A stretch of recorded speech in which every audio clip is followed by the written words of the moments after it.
This is an amazing story. I'm here with Jared and his mother Lisa, and they're from Arizona. And Jared was diagnosed with cancer at 16. Jared, I'm going to give the microphone to you. Just tell your story. Well, I was born with a rare heart defect called hypoplastic left heart, and then I was pretty much healthy up until last July, and then I found out I was diagnosed with stage 4 Hodgkin's lymphoma.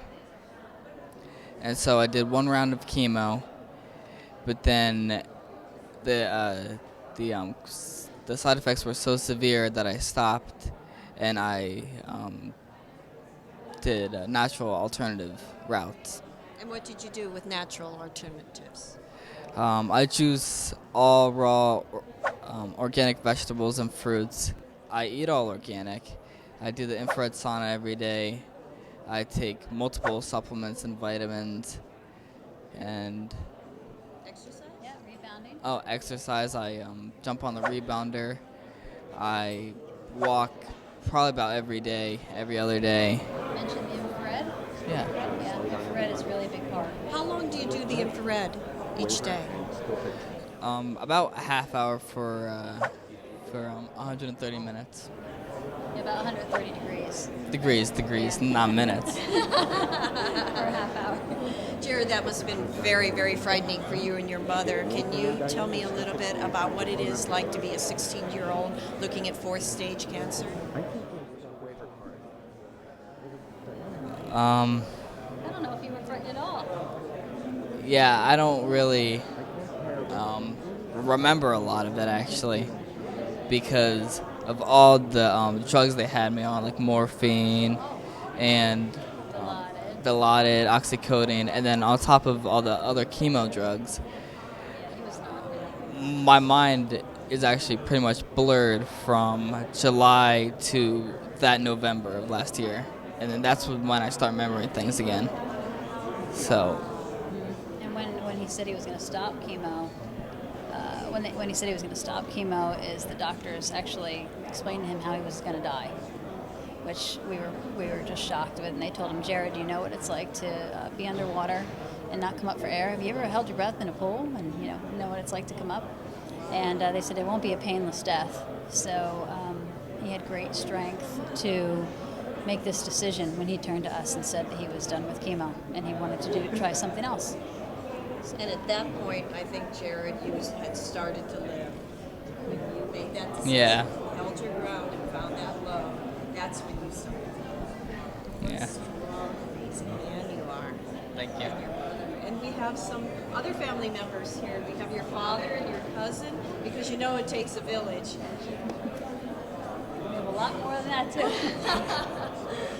Well, what suggestions would you have for someone who is battling cancer, who's under 18, and you as a parent and you as the rest of the family? Just chime in for our viewers that are going through this with their children.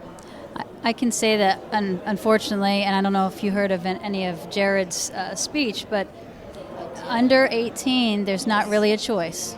So we got very lucky. Jared would like to work, and I would like to work on changing those laws. Somebody at Jared's age is very mature to make that decision. He was well aware of what he was doing. And if they do, we were just talking to another family that their 6-year-old has to do chemo.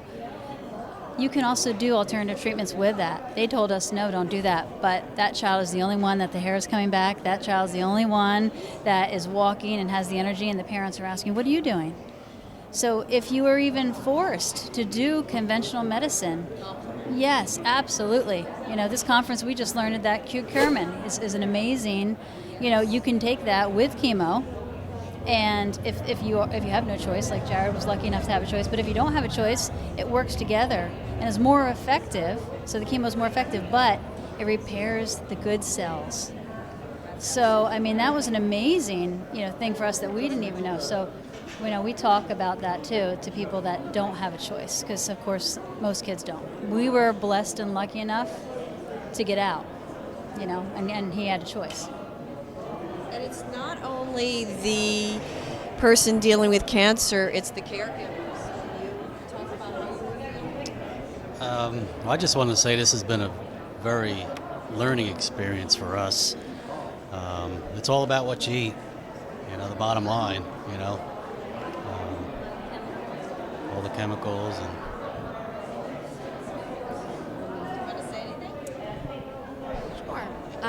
Jared's been my hero from the beginning.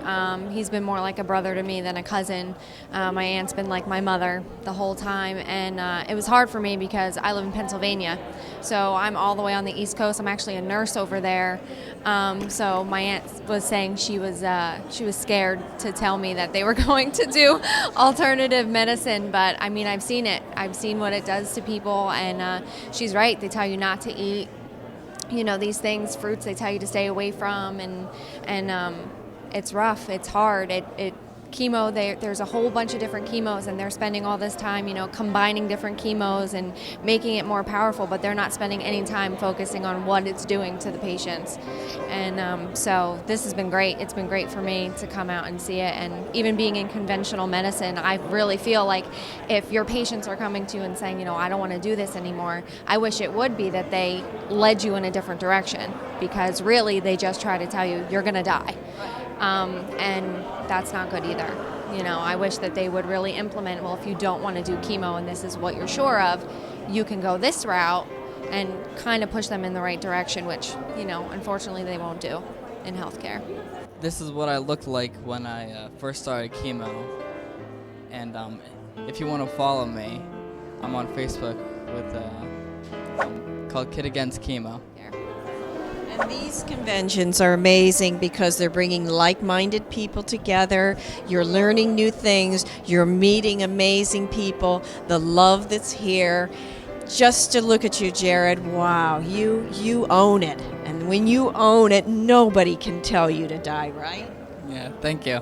Thank you so much. It's been such a pleasure to meet all of you.